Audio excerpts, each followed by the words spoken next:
What I saw will shake your faith. I never believed in coincidences, until the night heaven crashed into the forest behind my cabin and changed everything I thought I knew about God's creation. The storm had been raging for hours, violent and unnaturally persistent, when I saw the light, not lightning, but something else entirely, something that tore through the darkness with a brilliance that felt almost holy. It fell like a wounded star, trailing colors I had no names for, painting the rain-soaked trees in shades of gold and silver that shouldn't exist in our world. My hands trembled as I grabbed my flashlight and coat, every rational instinct screaming at me to stay inside, to call someone, to pretend I hadn't seen anything. But something deeper than fear pulled me forward, a whisper in my spirit that felt like an answered prayer I hadn't known I was praying. The mud sucked at my boots as I ran toward the impact site, my heart pounding with a mixture of terror and inexplicable anticipation. When I finally reached the clearing, I stopped breathing.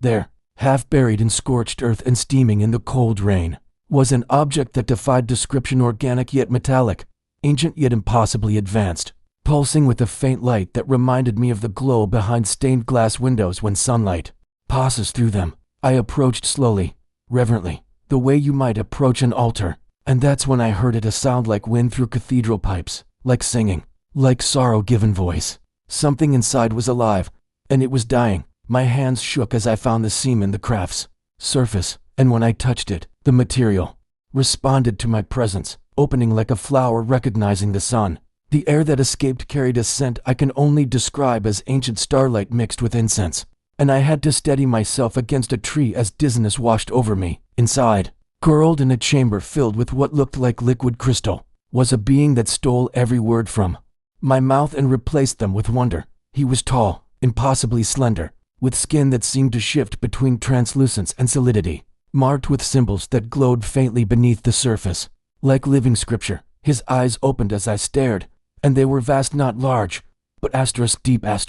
containing multitudes, filled with an intelligence and sadness that made my soul ache in recognition. I should have been terrified, should have run screaming back to my cabin to hide under the bed and pray for sanity. Instead, I found myself reaching out my hand the way you might to a wounded animal, tears streaming down my face for reasons I couldn't explain. His hand lifted weakly to meet mine, and when our fingers touched, I felt it, a connection that bypassed language and logic, a knowing that flooded through me like warm light. In that moment, I understood that this was no random encounter, no accident of cosmic probability. This was divine appointment, orchestrated by hands far greater than ours, and my life would never be the same. Getting him out of the wreckage took every ounce of strength I possessed, both physical and spiritual, because something within me knew that letting him die here would mean losing something precious, something the world desperately needed. He was surprisingly light, as though his body existed only partially in our dimension, and as I carried him through the storm back to my cabin, I felt the weight of purpose settling on my shoulders like a mantle. The rain seemed to part around us, and the forest grew quiet despite the tempest, as if creation itself was holding its breath. I kicked open my cabin door and laid him on my couch, grabbing every blanket, every first aid supply I owned, my hands moving with a certainty that didn't come from medical knowledge but from something deeper, something instinctual. His wounds were unlike anything I'd ever seen, geometrical patterns of damage that seemed to exist between the physical and something else, leaking light instead of blood. As I worked to clean and bandage him with trembling hands, praying constantly under my breath, his eyes never left my face. They studied me with an intensity that should have been uncomfortable, but instead felt like being truly seen. For the first time in my life, recognized not just as a person, but as a soul with eternal significance. Then, as I pressed a warm cloth to a gash along his shoulder, his lips moved, forming sounds that my ears heard as alien harmonics, but my spirit translated instantly. He spoke my name, my true name, the one I believe God whispered over me before I was born, the name my earthly parents never knew. And in that impossible moment, as thunder rolled across the mountain and this wounded messenger from beyond looked at me, with eyes full of ancient grief and urgent hope, I realized that everything I thought I understood about faith, about Jesus, about the nature of reality itself, was about to be turned inside out and revealed in its true, terrifying, magnificent glory. The hours that followed felt suspended outside of normal time, as though my cabin had become a sacred space where the laws of physics bent gently around faith. I sat beside him through the long night, changing his bandages when the strange luminescent fluid seeped through, offering him water that he accepted with grateful nods, watching as his body slowly wear upon itself back together in ways that made my medical training seem like childhood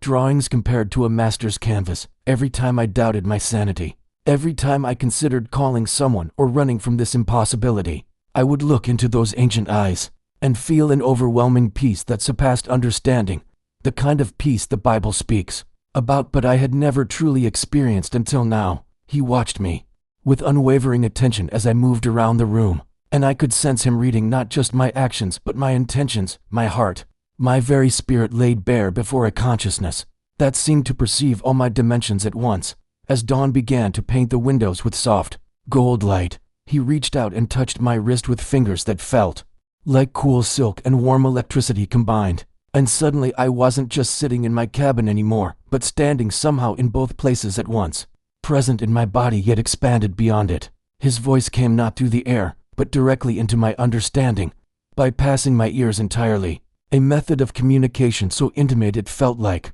thought-sharing, like prayer answered before the words even formed. "You brought me mercy when you could have chosen fear," he said, and his voice carried harmonics that made my bones resonate with recognition, as though my skeleton remembered being dust and clay shaped by divine hands. "This is why you were chosen, why I was guided to fall here, to this place, into the care of one whose heart still holds room for wonder despite your world's growing cynicism and spiritual blindness that spreads like fog across your civilization." I opened my mouth to ask the thousand questions crowding my mind, but he raised a hand gently, and I felt rather than heard his request for patience, for trust, for the kind of faith that Abraham must have needed when God called him to leave everything familiar behind. He shifted on the couch, sitting up with effort, and as he did, the symbols beneath his skin began to glow more brightly, forming patterns that seemed to shift and reconfigure like living language, like the genetic code of reality itself, being written and rewritten before my eyes.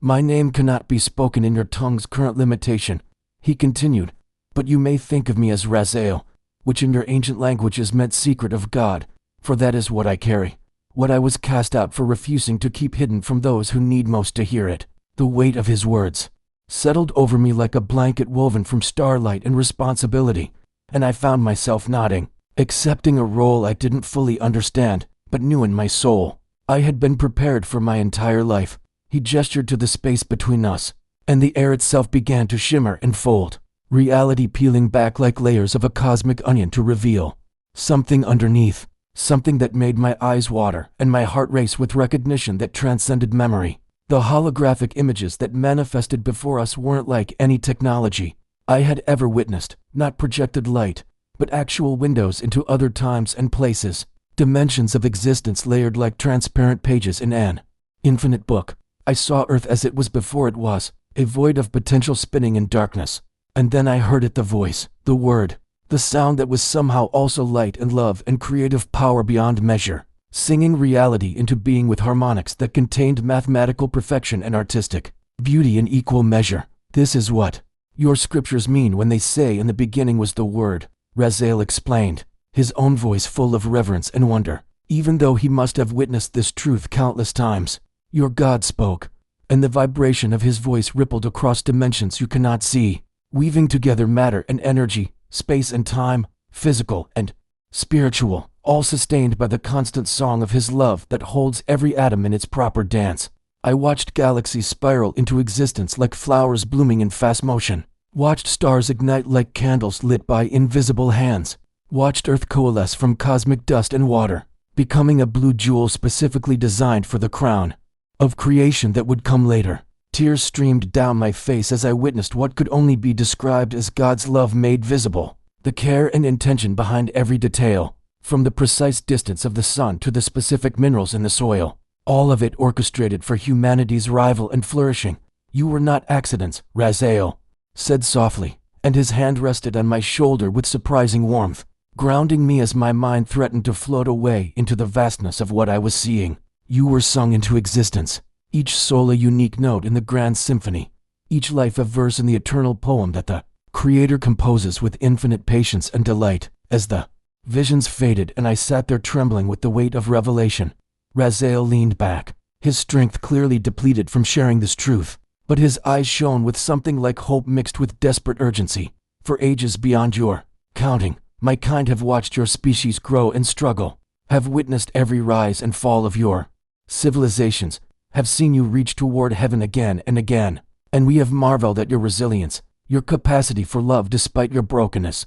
your stubborn faith even when darkness seems overwhelming and answers feel distant, he whispered, his voice growing fainter as exhaustion claimed him once more. But what I must tell you, what? I was cast out by my own brothers for wanting to reveal concerns not your past but your immediate future, and it involves the one you call Jesus, the Christ, the Messiah who was so much more than even your boldest theologians have dared to imagine. My heart stopped at these words, every cell in my body suddenly alert and waiting, because even though I had been a believer all my life, had read my Bible and prayed my prayers, I sensed that I was about to learn something that would transform my understanding of salvation itself in ways both terrifying and glorious. He closed his eyes, gathering strength for what would come next, and I found myself praying silently for him, for me, for wisdom and courage to hear and bear whatever truth was about to be unveiled in my small cabin. As morning light streamed through the windows and the ordinary world outside continued spinning,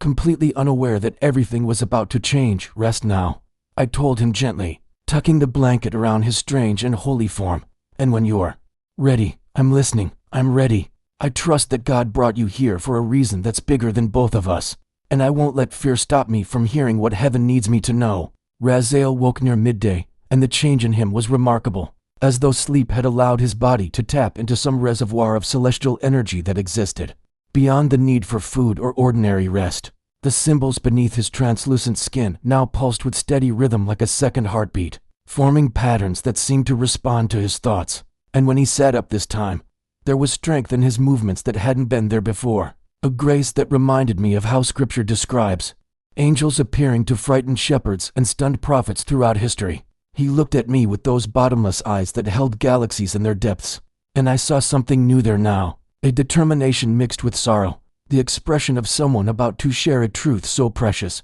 and dangerous that it had cost him everything he once knew. The visions I showed you of creation were merely the beginning, he said, his voice fuller now, resonating through the cabin like a cello's lowest notes that you feel in your chest before you hear them with your ears. What I must show you now goes deeper, into the very mechanism of how your God designed reality itself, the architecture of love that holds all things together, and why humanity stands at the center of a cosmic story so vast that entire civilizations across the universe watch your species with a mixture of envy and reverence. I gripped the armrest of my chair, steadying myself, feeling like a child about to be shown how a magic trick works, only to discover that it wasn't a trick at all but actual magic, actual wonder that exceeded the illusion. He extended both hands toward me, palms up in a gesture of offering, and I understood without words that he was asking permission, that what came next would require my consent, my willingness to have my understanding of existence fundamentally restructured in ways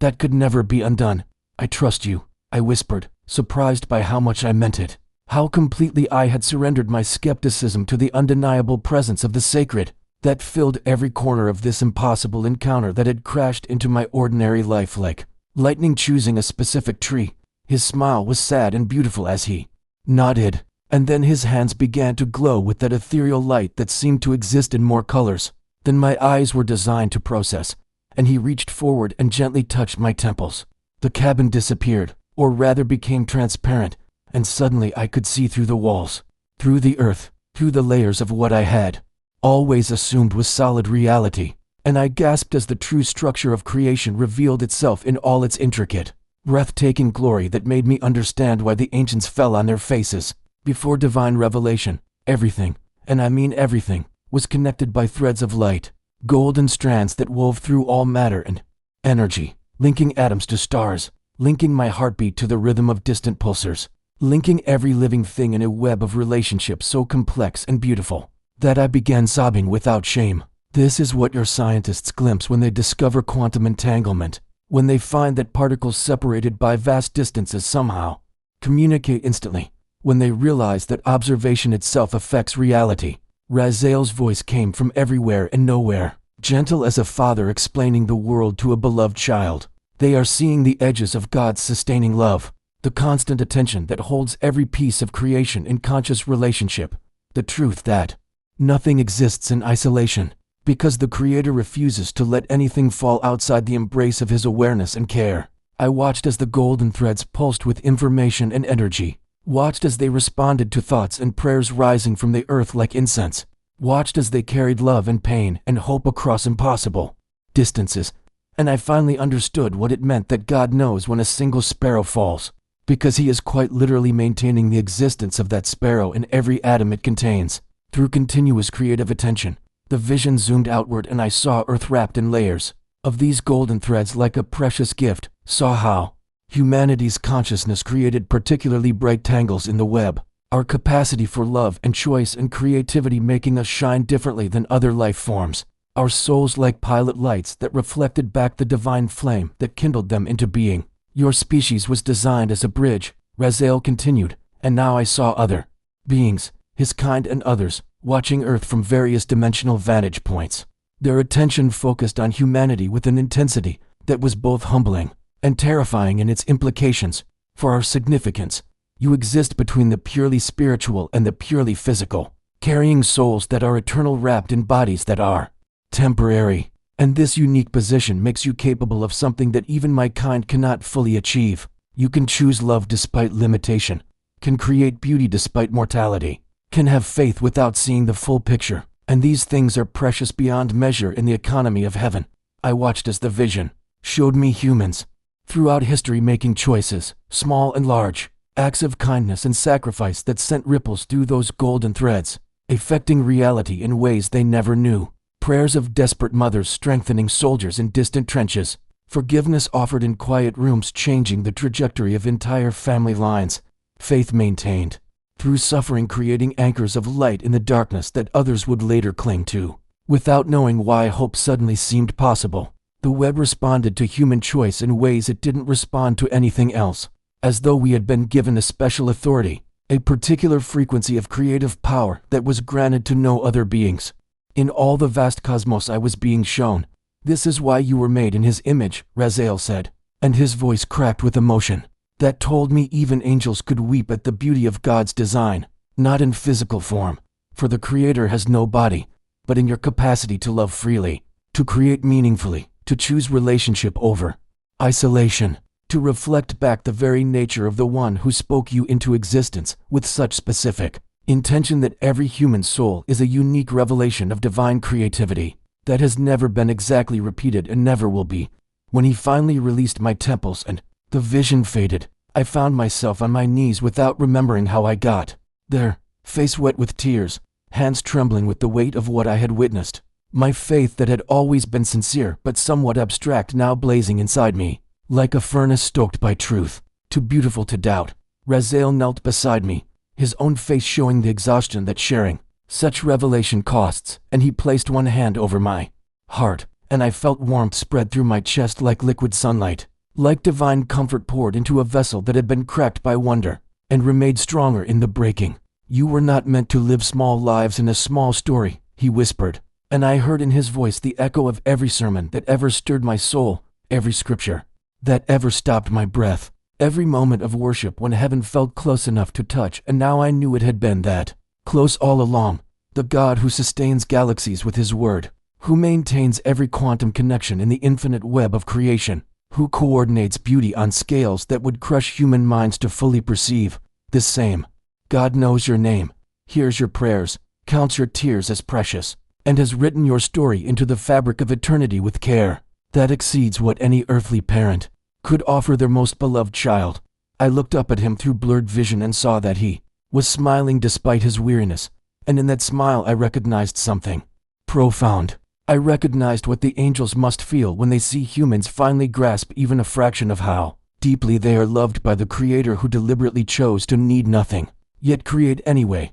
to be complete yet desire relationship, to be self-sufficient yet make Himself vulnerable to the rejection and love of creatures who can barely comprehend His existence. "Now you are ready," Raziel said softly, helping me back to my chair with surprising gentleness. "Ready to hear about the one who came to walk among you, the one called Jesus, and why His mission was not just for your planet, but sent shockwaves through every dimension of reality, changing the rules of existence itself in ways that my kind are still trying to fully understand. Raziel stood slowly, and as he rose, the cabin seemed to expand around him, not physically but spiritually, as though his presence pushed back invisible walls that had always limited my perception of what was possible within these ordinary wooden boards and familiar furniture. He moved to the window where late afternoon light streamed through, catching the symbols beneath his skin and making them dance with prismatic colors that painted the floor in hues I had no names for. And when he turned back to face me, his expression carried the weight of someone about to break an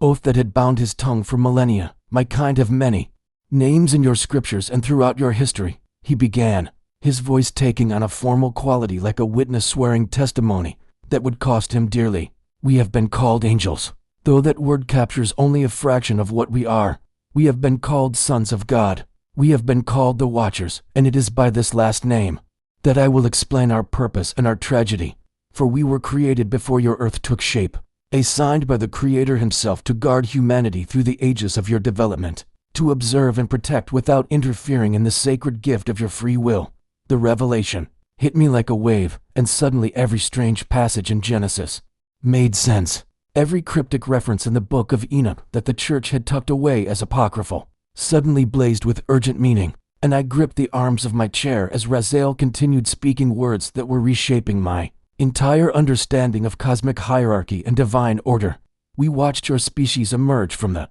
dust exactly as God said it would happen, watched him breathe his own essence into clay and create something new, something that carried his image in ways we never could. And I will not lie to you, there was jealousy among some of my brothers, resentment that these fragile creatures of flesh and limited lifespan were given privileges we thought should be ours. His eyes grew distant with memory, looking through me and through time itself to eras when the world was young, and the boundary between heaven and earth was thinner than gossamer, when divine beings walked more openly among humans and the veil between dimensions had not yet been strengthened by humanity's growing independence and God's respect for the faith that comes from not seeing. Some of my kind fell in those ancient days, not by accident but by choice, choosing to abandon their posts and interfere directly with humanity in ways the Creator had forbidden, taking human wives, teaching forbidden knowledge, creating chaos that nearly destroyed the very beings we were meant to protect. And his voice carried such profound sadness that I felt my own heart constrict in sympathy,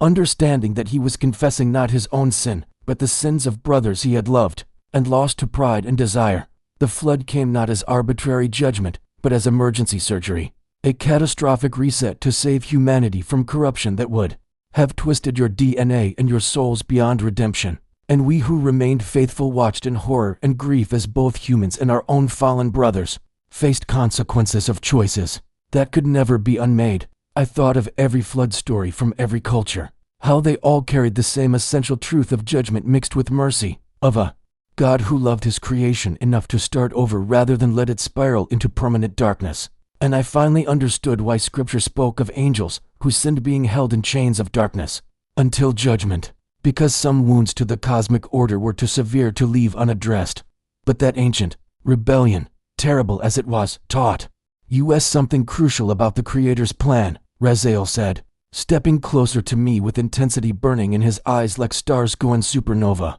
It revealed that God would not abandon humanity despite your vulnerability to deception, despite your tendency to choose immediate pleasure over eternal good, despite every reason he might have had to declare the human experiment a failure and move on to some other creative endeavor. In some other corner of his infinite possibility, the air in the cabin grew thick with presence, with holiness, and I realized we were not alone, that speaking these truths was drawing attention from realms I couldn't see but could suddenly feel pressing against the fabric of normal reality like faces against a curtain. We watchers who remained faithful continued our vigil through all the ages that followed, observing as God worked with one family, then one tribe, then one nation, slowly preparing the ground for something we could not fully comprehend, making promises to Abraham and Moses and David that seemed impossible, speaking through prophets about a coming king who would somehow be both human and divine, planting seeds of expectation that would take centuries to germinate.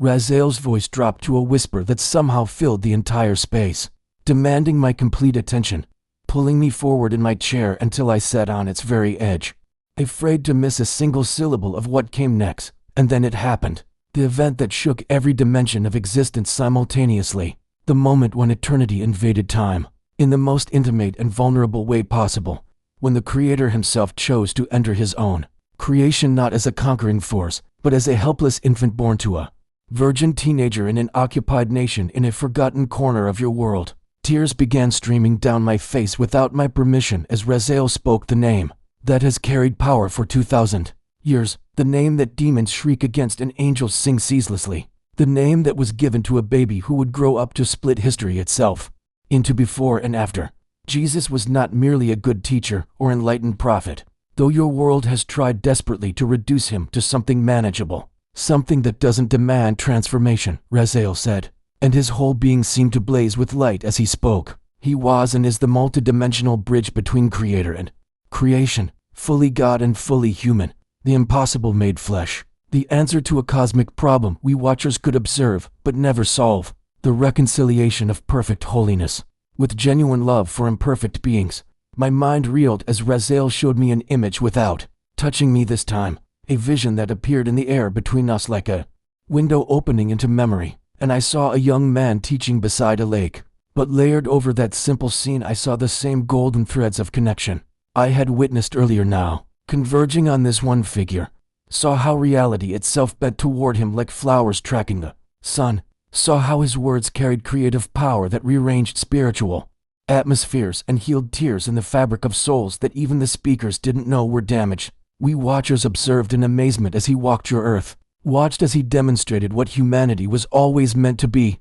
what Adam would have become if the first choice had gone differently. Perfect union of physical and spiritual, complete surrender to the Father's will combined with completely authentic human experience, temptation without sin, power without pride, truth without cruelty, justice without mercy's absence. I watched the vision shift to show this same figure surrounded by the sick and broken and demon-possessed, saw how his mere presence caused the dark entities that sometimes attach themselves to humans to flee in terror, saw how his touch released people from bondages both physical and spiritual, and I understood with sudden clarity why the religious authorities of his day had feared him so deeply, because he exposed their careful systems as empty performances compared to the genuine relationship with the Father that he both embodied and offered freely to anyone humble enough to receive it. He was everything your species was designed to become, Raziel whispered, his voice breaking with emotion. That told me even angels could be moved to tears by the beauty of the incarnation,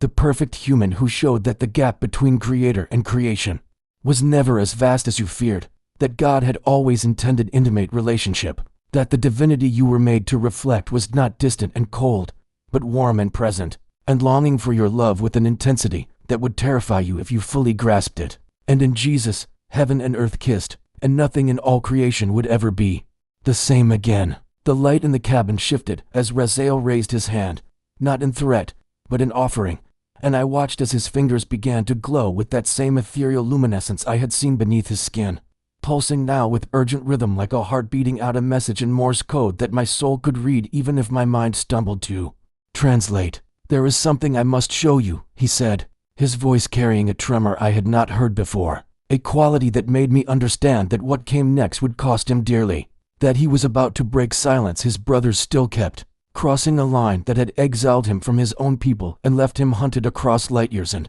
dimensions for refusing to stay quiet about truth too important to bury in obedience to fear. My kind were commanded to watch without warning, to observe the signs without alerting humanity to what approaches, but I could not remain silent. Not about this, not about the event your scriptures call the second coming, the return of the King, the moment when Jesus steps back through the veil not as suffering servant, but as conquering Lord. And it is closer than your religious leaders dare to tell you, closer than your governments want you to know, close enough that the signs are already manifesting for those with eyes trained to see beyond the thin surface of your daily concerns and manufactured distractions. My heart hammered against my ribs as he stepped closer, bringing his glowing hand near my forehead, but not quite touching, hovering inches from my skin, while heat radiated from his palm like standing too close to a fire. And I understood without being told that he was asking permission, that what he offered would change me irrevocably, would burden me with knowledge that could never be unknown.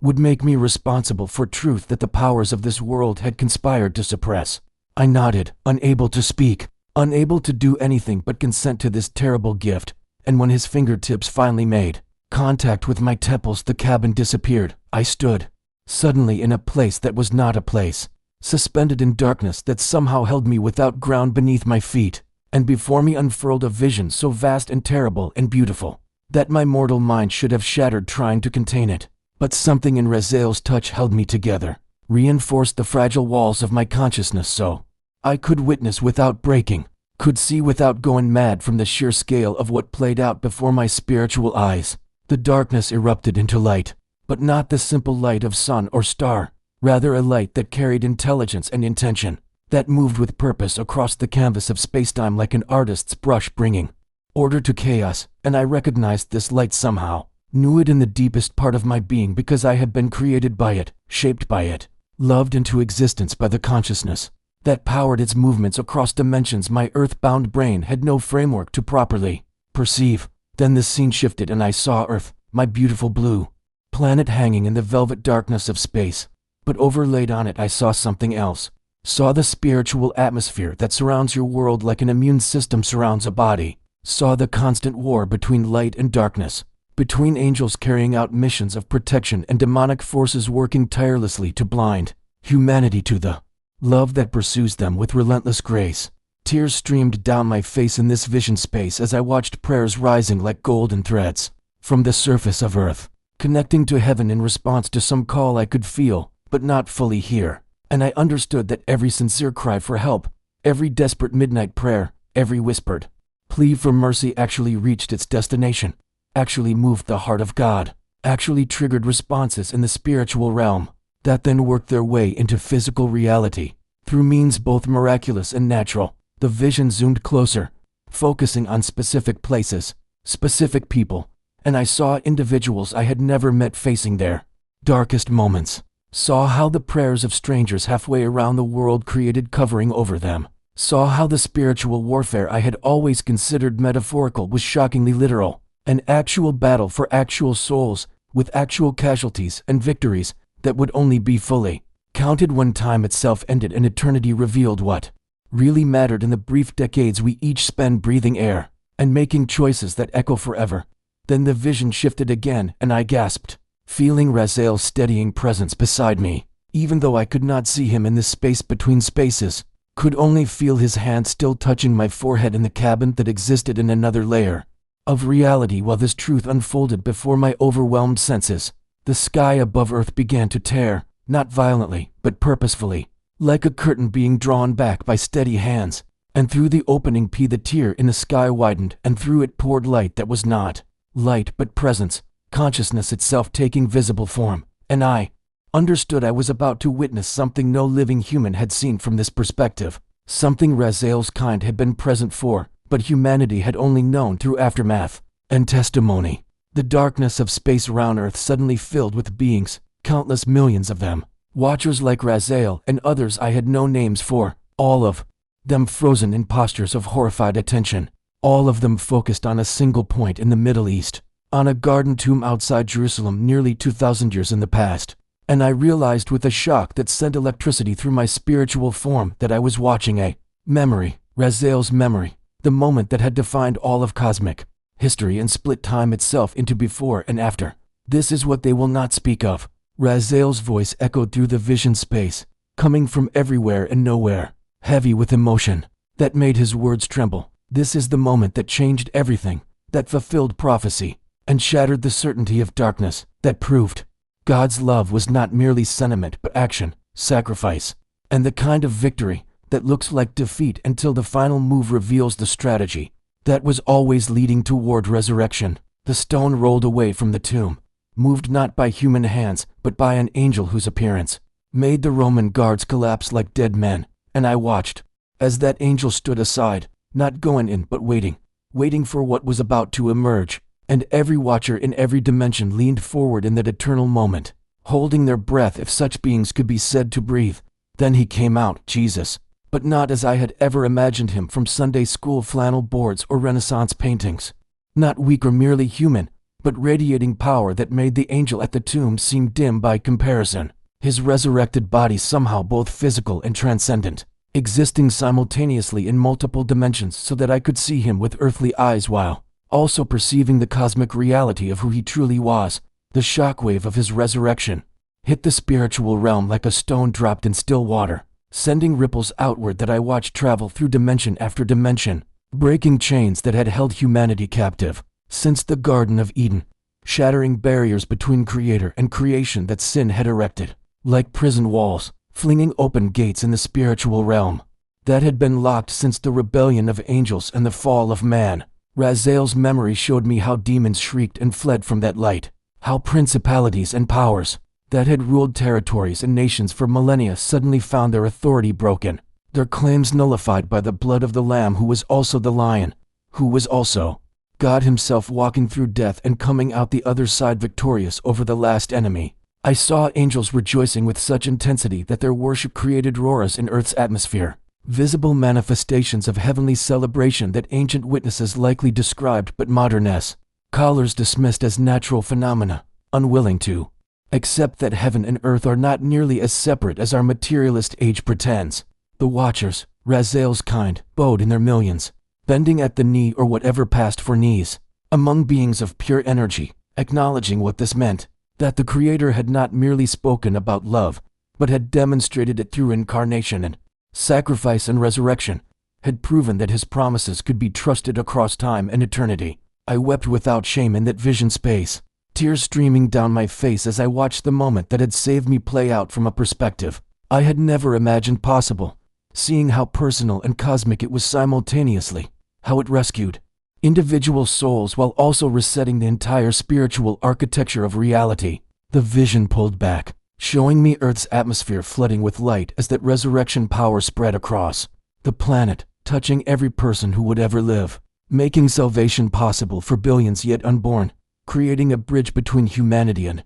divinity that could never be destroyed, no matter how hard the forces of darkness worked to obscure it or deny it or explain it away. I saw how that light lingered, how it established something Raziel called anchor points throughout history, moments when the veil grew thin and heaven touched earth with particular clarity, times when revivals broke out or individuals encountered God with such reality that their lives pivoted completely, turning from death toward life, from darkness toward light, from despair toward hope that could withstand any suffering because it was rooted in the reality I was witnessing. This is why they hunt me, Raziel's voice continued, softer now but no less intense, carrying grief that spoke of exile and loss and the high cost of truth-telling in a universe where powerful beings preferred comfortable lies to uncomfortable reality. Because I will not stop testifying to what I witnessed, will not pretend that Jesus was merely a good teacher or enlightened man or even just a prophet. When I watched him conquer death itself, watched him establish victory that your world still does not fully comprehend, watched him secure the future return that even now approaches like dawn after humanity's longest night, the vision began to fade but slowly, reluctantly, as though Raziel wanted me to soak in every detail, to remember every nuance, to carry this witness back to the physical world where such things were dismissed as fantasy or delusion by those who had trained themselves to see only surfaces and miss the depths that give those surfaces meaning. When I opened my eyes, I was back in my cabin, gasping for air like a drowning person breaking the surface, my face wet with tears and my body shaking with the aftershocks of what I had witnessed, what I had been allowed to see through the eyes and memories of a being who had watched the resurrection from a cosmic vantage point. Raziel had collapsed into the chair beside me, his luminescence dimmed almost to nothing, his breathing labored as though what he had just shared had drained him, nearly to the point of extinguishing, and I understood that showing me that vision had cost him dearly, had required him to open channels of communication that took tremendous energy to maintain across the barriers between human consciousness and watcher perception. Now you understand, he whispered, his voice barely audible but carrying satisfaction beneath the exhaustion, the contentment of someone who has finally delivered a message they were willing to die to transmit. Now you know why I could not remain silent, why I broke ranks with my brothers, why I risk everything to warn humanity that he who rose is coming again, and the signs are manifesting, and you have been chosen to carry this witness to others who have ears to hear and hearts willing to believe. That God's love is more real than anything your hands can touch, more solid than the ground beneath your feet, more certain than the next breath in your lungs. I spent the next 3 days in a fog of wonder and disbelief, unable to fully process what Raziel had shown me. The resurrection witnessed from an angle that no human testimony had ever captured.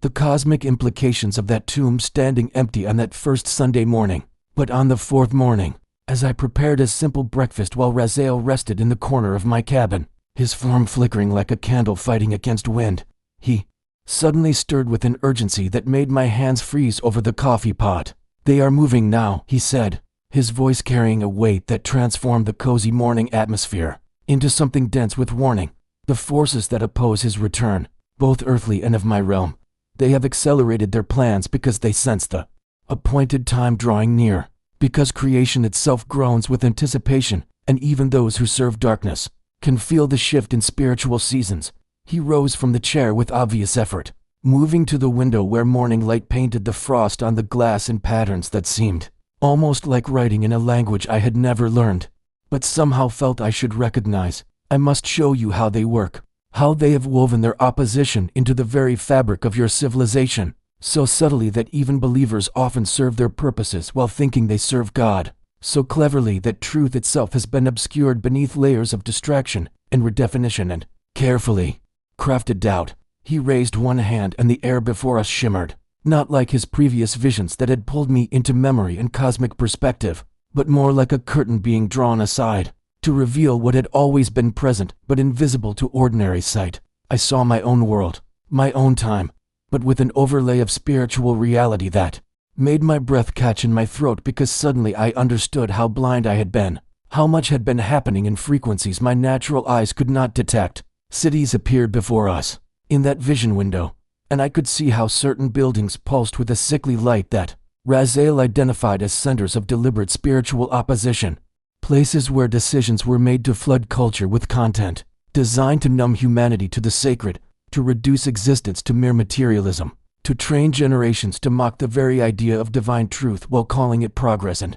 enlightenment. "They do not need to destroy faith entirely," Raziel explained, his voice steady despite his weakening condition, his commitment to this warning overriding his obvious pain. "They need only to dilute it, to make it subjective rather than objective, to convince believers that their faith is merely personal opinion rather than response to ultimate reality, to train humanity to be so distracted by entertainment and outrage and the endless scroll of digital noise that they cannot hear the still small voice that has always spoken to those who quiet themselves enough to listen." I watched in horror as the vision showed me streams of light, representing human attention and spiritual awareness, being systematically redirected away from heaven and toward 1,000 trivial pursuits, each one harmless in itself, but collectively creating a prison of distraction that kept souls from seeking what they were created to find. The vision shifted and I saw technology itself, the devices I had always considered neutral tools, and Raziel showed me how they had been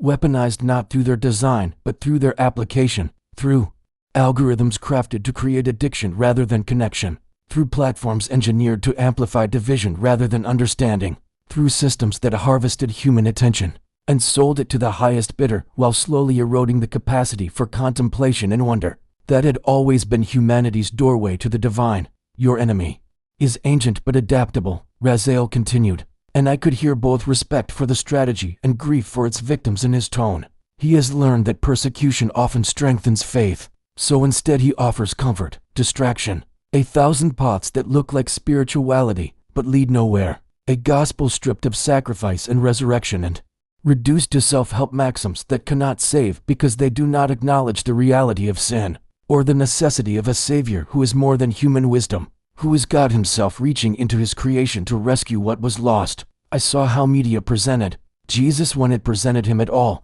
either as a mythological figure no more real than ancient legends, or as a gentle teacher whose hard words about repentance and judgment and the narrow way were carefully edited out, leaving only the parts that affirmed rather than challenged, that comforted rather than convicted, that required nothing and therefore offered nothing of the transformative power I had witnessed blazing from that empty tomb. The manipulation was so subtle and pervasive that I felt sick, understanding how I myself had been influenced by these currents, How even as a believer I had absorbed assumptions that diminished the cosmic reality of what God had done and what God was about to do. But they cannot stop what is coming, Raziel said, and suddenly his voice carried not weakness but triumph, the certainty of someone who had seen the final chapter and knew how the story ended, regardless of the darkness of the current page. Every distraction they create, every truth they obscure, every believer they lull into comfortable sleep, none of it changes the reality that he who ascended will return,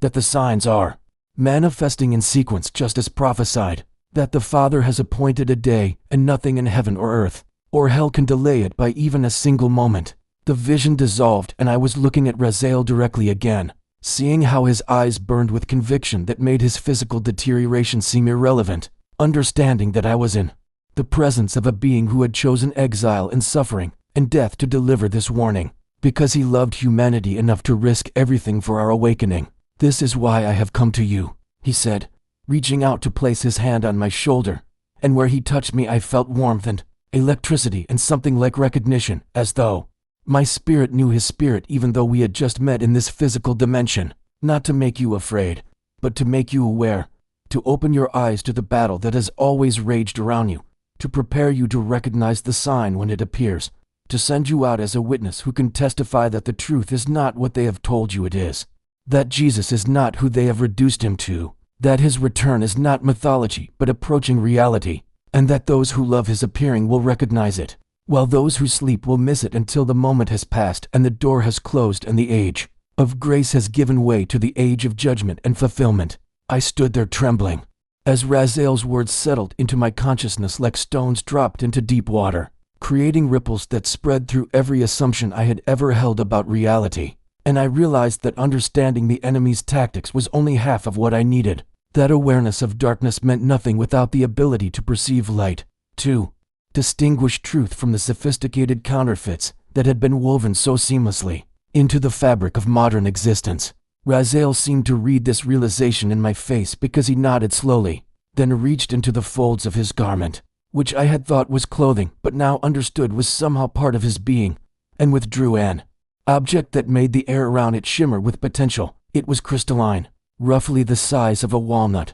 but its geometry was impossible, its angles somehow existing in more dimensions than my eyes could fully process. And as it caught the morning light filtering through my cabin window, it fractured that light into colors I had never seen before, hues that seemed to carry meaning rather than just wavelength. "This is a gift and a burden," Raziel said, holding the crystal between us, and I could see my own face reflected in its countless facets, each reflection showing me from a slightly different angle, as though the object was revealing versions of myself I had never known existed. It was crafted in the workshops of those who serve the Most High, designed to bridge the gap between physical sight and spiritual perception, to allow human eyes to see what has always been present but hidden behind the veil that separates your dimension from the layers of reality where the true battle unfolds, where angels war against darkness and where the prayers of the faithful rise like incense before the throne of God. He extended it toward me and I hesitated, suddenly afraid not of the object itself, but of what it would show me,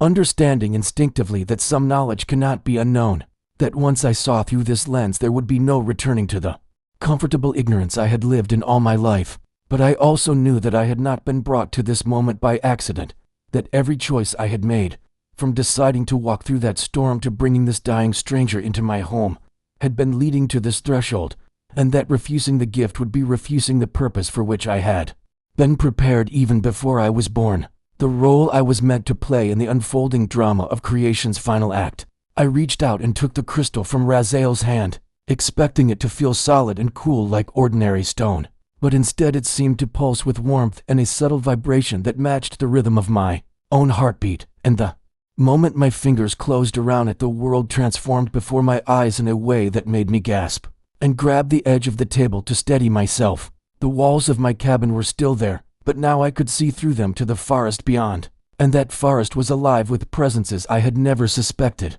beings of light moving among the trees like shepherds tending an invisible flock. And I understood that these were guardians, angels assigned to this place, maintaining some kind of spiritual boundary that kept my small clearing safe from forces that prowled just beyond the perimeter. I turned slowly, still gripping the table, and looked at Raziel with vision enhanced by the crystal's power. And what I saw made tears spring to my eyes, because his physical form was just the smallest fractio, and of what he truly was, his being extending into dimensions my mind could barely comprehend, a column of light and geometry and living song that connected earth to heaven. And I understood that his exile from his own kind had not diminished him, but had somehow made him more purely aligned with the purpose for which the Watchers were first created. "Now you see a fraction of what is," Raziel said softly, his voice coming not just from his physical mouth but seeming to resonate from the entire luminous structure of his multidimensional form. And I realized that language itself was just a crude approximation of communication that happened more directly between spirits, between the eternal parts of us that existed before flesh, and would continue after flesh returned to dust. I looked down at my own hands, still clutching the crystal, and saw them overlaid with light, not as bright as Raziel's but present nonetheless, and I understood with sudden clarity that this light was not metaphor, but literal reality, that the spirit within me, the part that had been sealed by faith when I first surrendered my life to Christ years ago, was an actual luminous presence that existed in these higher dimensions just as surely as my body existed in the physical world. "Every believer carries this light," Raziel explained, moving to stand beside me so we both looked out at the transformed landscape, visible through my cabin walls, at the spiritual ecosystem that functioned alongside and interpenetrating the material world I had always assumed was all that existed. "It is the presence of the Holy Spirit, the deposit guaranteeing your inheritance, the down payment on the full redemption that awaits when he returns to make all things new. And this is why the enemy works so tirelessly to keep believers asleep. Because humans who understand their spiritual authority, who learn to operate in conscious awareness of both dimensions, become dangerous to the kingdom of darkness, become agents of light who can push back the shadows and rescue others from the prison of materialism and despair." I watched as streams of light rose from various points across the landscape, some thin and wavering, others strong and steady, and Raziel told me these were prayers, actual visible emanations that rose from believers scattered across the region, traveling upward through dimensions until they reached the throne room of God, where they were received and answered according to wisdom I could not yet understand. The sight was so beautiful it made my chest ache. This invisible web of communication between heaven and earth, this constant conversation between Creator and creation that continued regardless of whether anyone acknowledged it. And I felt ashamed that I had lived so long in ignorance of this reality, had prayed so many times without truly understanding that my words were not disappearing into void, but were traveling as tangible spiritual substances into the presence of infinite love. Raziel turned to face me fully and placed both hands on my shoulders, and through the crystal's enhanced perception I could see energy flowing from him into me, not taking anything away from his own diminishing strength, but rather investing something of his essence into my spirit, a transfer of understanding that happened to deep 4 words, but left me changed in ways I was only beginning to comprehend. "You must remember what you see here," he said with an intensity that made clear this was not request but commission, not suggestion but sacred charge. And I nodded because I understood that I was being entrusted with testimony, with witness, with the responsibility to speak truth to a world that had been systematically trained to deny the evidence of anything beyond the material. When the sign appears in the heavens, when the moment comes that separates those who are watching from those who are sleeping, you will need to help others see with more than physical eyes, to perceive with the spiritual vision that this crystal has awakened in you. Because the return of Christ will be visible in multiple dimensions simultaneously, and those who have trained themselves to see only the material will miss the fuller glory of what is happening, even as creation itself tears open to reveal the King returning to claim his inheritance. The weight of this calling settled onto me like a mantle, heavy, but somehow fitting, as though I was finally stepping into a role that had been tailored for me before the foundation of the world, and I knew that nothing in my life would ever be the same. That I could never again pretend that reality was limited to what my natural eyes could see, that I had been drafted into the ancient war between light and darkness and given weapons of perception that made me both witness and warrior in the final chapter of human history. I had barely finished absorbing the weight of Raziel's commission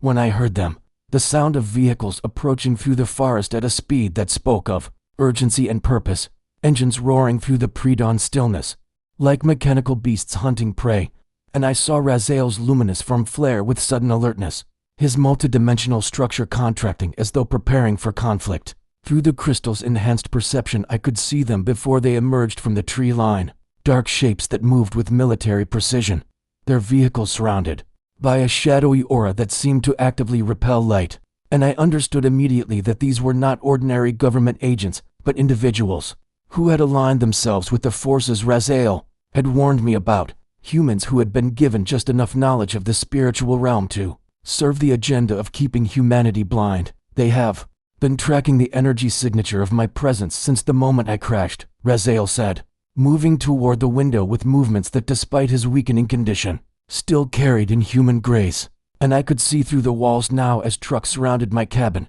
men in dark uniforms pouring out with weapons that looked conventional but carried a faint shimmer suggesting they had been modified with technology not officially acknowledged to exist. They cannot allow word of my message to spread, cannot permit humanity to wake up before the machinery of deception has been fully activated, and they will kill us both if necessary to protect the timeline they have been promised by the principalities they serve. And the matter-of-fact way he stated this made the danger feel suddenly, terrifyingly real, pulling me from the realm of cosmic revelation back into immediate physical peril where bullets and blood mattered regardless of spiritual truth. Raziel turned to me, and I saw something shift in his expression, a decision being made that I sensed would cost him everything. And when he spoke, his voice carried the weight of farewell even as his words mapped out our escape. There is a way out through the root cellar that their scanning equipment will not detect because it passes beneath a convergence of ley lines that disrupts their technology. But the passage is narrow and will require you to move quickly while I create a diversion that will draw their attention and their weapons toward a false target, he said, already moving toward the kitchen where the cellar entrance lay hidden beneath a rug I had walked over 1,000 times without knowing its significance. Through the crystal I could see him gathering energy, pulling light from dimensions beyond physical space and weaving it into a construct that took the shape of two figures, decoys that would carry enough of our spiritual signature to fool the sensors these hunters relied upon. And I realized he was preparing to sacrifice himself, to use his remaining strength not for healing or escape but to buy me time to survive and complete the mission of testimony he had entrusted to my unworthy hands. No, I said, the word bursting from me with surprising force, loyalty overriding survival instinct as I understood what he intended. But Raziel silenced me with a gesture, his hand raised not in anger but in blessing, and I felt power flow from him into the crystal I still clutched, programming it with knowledge and vision I would need in the days ahead. Your life matters more than mine now, he said with finality that permitted no argument, pulling open the cellar door to reveal stairs descending into darkness that my enhanced vision showed was not empty but filled with angelic presences, waiting to guide me. And I understood that this moment had been planned, that my survival was not accident, but divine protection ensuring the testimony would reach those who needed to hear it. Before the final days began in earnest, the first explosion hit the front of the cabin, not from conventional weapons but from something that tore at the spiritual fabric of the space. And I felt the crystal in my hand grow hot as it automatically shielded me from energies that would have shredded my soul from my body. And Raziel pushed me toward the stairs with strength that belied his diminishing physical form. Go now, remember everything, watch for the sign, and know that this separation is temporary because we will meet again in the presence of the king when he returns to gather his own, he said. And through the crystal I saw tears flowing down his face, not water but liquid light that fell like stars, each drop carrying mourning for a mission that would end in his physical death, but also joy for a purpose fulfilled despite the cost. I stumbled down the stairs, every fiber of my being screaming at me to turn back, to not abandon this ancient warrior who had chosen exile and death to deliver truth to a world that did not want to hear it. But I also knew that dishonoring his sacrifice by refusing to flee would betray everything he had invested in me, would waste the gift he was paying for with the last measure of his strength. Above me I heard shouting in multiple languages, heard weapons firing that made sounds like reality itself tearing, and through the ceiling I saw with crystal-enhanced vision as Raziel's form exploded into pure radiance, a detonation of light so bright it must have been visible for miles. And I knew he was not dying but transforming, returning to the pure energy state from which the Watchers had first been called into being. by the voice of God before the foundation of the world. The tunnel ahead of me stretched into darkness, but I ran anyway. Ran with tears streaming down my face and the crystal clutched against my chest. Ran, carrying the weight of revelation and responsibility. Ran toward a future where I would have to find words to explain the unexplainable, and convince the skeptical that an alien dying in a forest cabin had shown me the truth about Jesus, about creation, about the cosmic war that was reaching its final phase as heaven prepared to invade Earth one last time to set all things right and separate light from darkness forever. The tunnel opened onto the forest floor half a mile from my cabin, emerging between roots of an ancient oak that served as waypoint for angelic activity I could now perceive clearly, and I collapsed there in the pre-dawn dimness, gulping air and listening as the sounds of destruction faded behind me, knowing that the structure where I had lived in comfortable isolation was being torn apart by men, looking for bodies they would never find,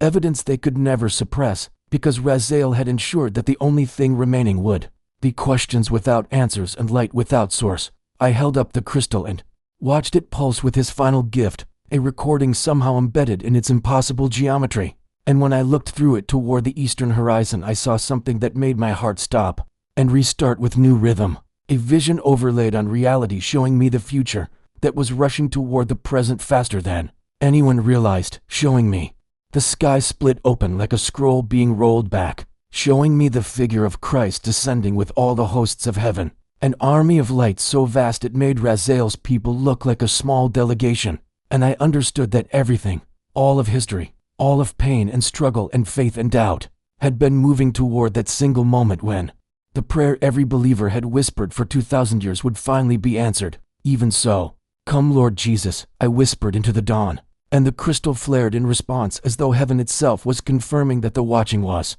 almost over, that the waiting was nearly done, that the sign Raziel had died to show me would soon appear, for all who had eyes to see and hearts prepared to receive the King returning to claim what had always belonged to him. And I knew that I would spend whatever time remained telling this impossible story to whoever would listen, bearing witness to the truth that the universe was far stranger and far more wonderful than we had imagined, and that an alien's love had pointed me toward the love that created everything, the love that was even now preparing to remake the world in the image of the one who had saved it by dying and rising again, the bridge between dimensions, the Son of God who was coming back to finish what he started. I spent the following days in hiding, moving through towns where no one knew my name, carrying the crystal like a holy relic wrapped in cloth against my chest. And everywhere I went I saw the world through new eyes that perceived both the beauty of God's creation and the spiritual battle raging invisibly around every human soul. The crystal had become more than a device, it was a window into the dimension where truth lived unfiltered by human limitation. And through it I witnessed angels walking beside children on their way to school, demons whispering lies into the ears of politicians, and preachers who had traded truth for power. And I understood that Raziel's final gift was not just evidence but transformation, a rewiring of my perception that could never be undone. I found myself in a small church on a Sunday morning, sitting in the back pew while an elderly pastor preached about hope to a congregation of maybe 20 people. And through the crystal I could see light radiating from his words, actual luminescence that fed the spirits of those who listened with hungry hearts. And I realized that truth had always carried this power, but I had been blind to it, walking through a world saturated with God's presence while seeing only the material surface. When the service ended, I approached him with trembling hands, this white-haired shepherd who looked at me with eyes that somehow knew I carried something heavy, and when I asked if we could speak privately about things that would sound impossible, he simply nodded and led me to his small office that smelled of old books and coffee. And I knew that this moment was divinely appointed, that Raziel's sacrifice was bearing fruit in ways I was only beginning to understand as the story poured from my lips like water from a broken dam. I told him everything, watching his face for signs of dismissal or disbelief, but instead I saw wonder dawning in his expression like sunrise over mountains. And when I showed him the crystal and let him look through it at the spiritual reality overlaying our physical world, he wept with the kind of tears that come from a lifetime of faith finally receiving confirmation that the invisible things were real and worth the cost of believing. He told me his own story then, decades of faithful service in obscurity, prayers whispered in the night for revelation and awakening, Dreams of revival that seemed to grow more distant as the culture drifted further from God. And I understood that there were thousands like him scattered across the world, watchmen who had remained at their posts despite discouragement, and that my testimony was meant not to convert skeptics, but to encourage the faithful that their instincts about the approaching climax of history were correct. Together we prayed, and as his weathered hands gripped mine, I felt something shift in the spiritual atmosphere, felt the crystal grow warm between us as though heaven was drawing near to witness this covenant being formed. And when we opened our eyes, I saw through the window that the sky had changed, not dramatically but subtly, a quality of light that made me catch my breath because it matched exactly what Raziel had shown me in his final vision. The pastor saw it too. I could tell by the way his body stiffened and his breath quickened, and without speaking we both knew that the sign was beginning, that the cosmic mechanics of Christ's return had been set in motion, and that the world was about to discover that the separation between heaven and earth was far thinner than anyone had imagined, a veil that was even now starting to tear. He helped me understand what came next, that my role was not to convince the masses but to testify faithfully to what I had witnessed, to plant seeds that the Holy Spirit would water in hearts prepared to receive them, and that the truth would spread not through my eloquence, but through the power of God confirming the message with signs that would multiply as the day approached. We created a plan, simple but effective, to document my testimony and share it through channels that the machinery of suppression could not completely control, and I felt peace settling over my spirit like a blanket, the anxious striving replaced by trust that the outcome belonged to God, and my only responsibility was obedience. Over the following weeks I spoke to small gatherings, recorded videos that spread through underground networks of believers who recognized truth when they heard it, and everywhere the response was the same: tears of recognition, joy mixed with holy fear, and a sense that something dormant in the church was finally waking up after a long sleep. The crystal remained my constant companion,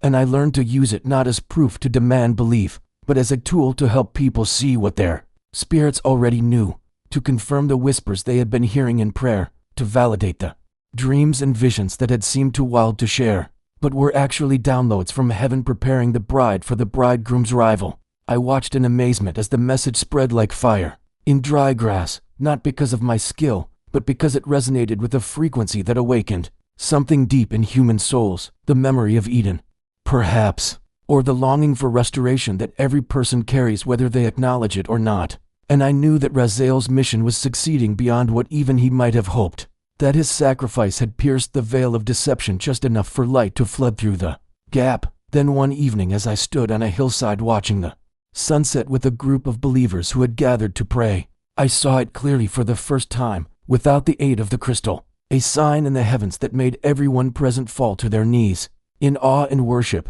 a configuration of light that defied natural explanation and matched exactly what Raziel had shown me in those final moments before his transformation. The sky seemed to ripple like water disturbed by a stone, and through the ripples I glimpsed golden radiance that carried the weight of personality and intention, and I knew with every fiber of my being that we were seeing the advance guard of heaven's army, the preparation of the way for the king who was coming soon, perhaps sooner than even the faithful had dared to hope. Around me I heard prayers and praises in multiple languages, felt the presence of God so thick it was almost difficult to breathe, and I understood that this was the beginning of the fulfillment, that everything Raziel had died to reveal was moving from prophecy to reality, from promise to manifestation. I thought of that night in the cabin when I had first looked into alien eyes and seen the reflection of divine love, thought of his words about Jesus being the bridge between dimensions, and I finally understood completely that the story was never about aliens or conspiracies or hidden knowledge, but about a God who loved his creation so desperately that he would use every possible means, even sending ancient watchers to crash land in forgotten forests, to ensure that no one who wanted truth would be denied access to it. As darkness fell and stars emerged with unusual brilliance, I held the crystal up one final time and saw written across the cosmos in letters of living light the words that have echoed through 2,000 years of waiting, the promise that was about to be kept, the hope that was preparing to take flesh and split the sky. And I whispered with tears of joy streaming down my face the prayer that was simultaneously ending and answer, even so. Come, Lord Jesus, and the heavens whispered back in Raziel's voice and 1,000 angelic voices and the voice of the Spirit himself. Behold, I am coming soon. What will you do when the sky finally opens and every eye sees him returning in glory? Subscribe to witness more testimonies that reveal the hidden truths about faith, prophecy, and the war between light and darkness.